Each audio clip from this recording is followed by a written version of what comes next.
Inna dina indallahil Islam.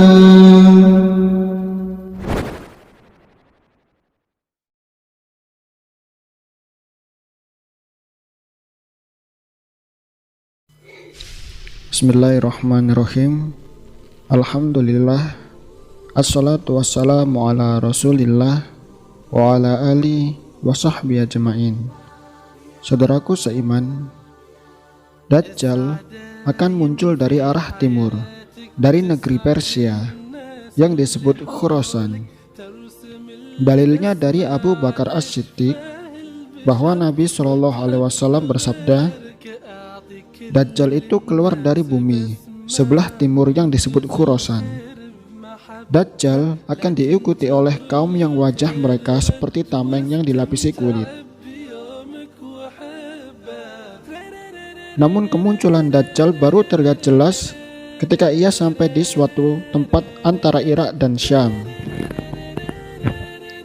Dalam hadis An-Nawas bin Sam'an yang marfu' sampai Nabi SAW disebutkan bahwa Dajjal itu keluar di antara Syam dan Irak.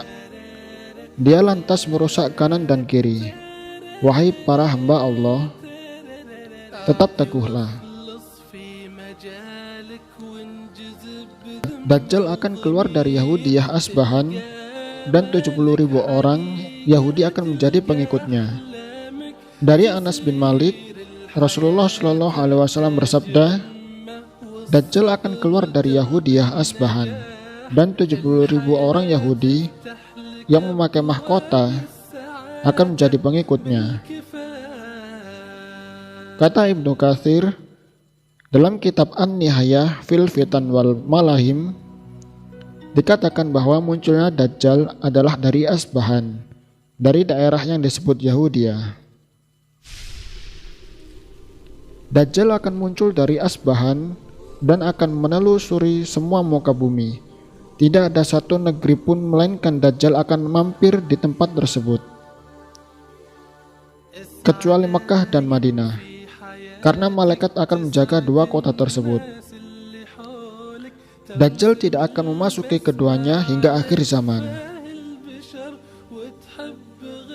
Dalam hadis Fatimah bin Qais radhiyallahu an disebutkan bahwa Dajjal mengatakan, aku akan keluar dan menelusuri muka bumi. Tidaklah aku membiarkan suatu daerah kecuali pasti aku singgahi dalam masa 40 malam, selain Mekah dan Madinah. Kedua kota tersebut diharamkan bagiku. Tatkala aku ingin memasuki salah satu dari dua kota tersebut, malaikat menemuiku dan menghadangku dengan pedangnya yang mengkilap. Dan di setiap jalan bukit ada malaikat yang menjaganya. Ada beberapa masjid yang tidak akan bisa dimasuki oleh Dajjal. Diriwayatkan oleh Imam Ahmad, Dajjal tidak akan memasuki 4 masjid, yaitu Masjidil Haram, Masjid Nabawi, Masjidil Aqsa, dan Masjid At-Tur. Untuk berapa lama Dajjal di muka bumi, para sahabat pernah menanyakan kepada Rasulullah SAW mengenai berapa lama Dajjal berada di muka bumi. Mereka berkata, wahai Rasulullah, berapa lama Dajjal berada di muka bumi? Lalu Rasul SAW bersabda, selama 40 hari, di mana satu harinya seperti 1 tahun. Satu hari berikutnya seperti sebulan. Satu hari berikutnya seperti 1 Jumat atau 1 minggu. Satu hari lagi seperti hari-hari yang kalian rasakan. Mereka pun bertanya kepada Rasulullah SAW, wahai Rasulullah, jika 1 hari bisa sama seperti setahun, apakah kami cukup sholat 1 hari saja? Lalu jawab Rasulullah SAW, tidak, namun kalian harus mengira-ngira waktunya.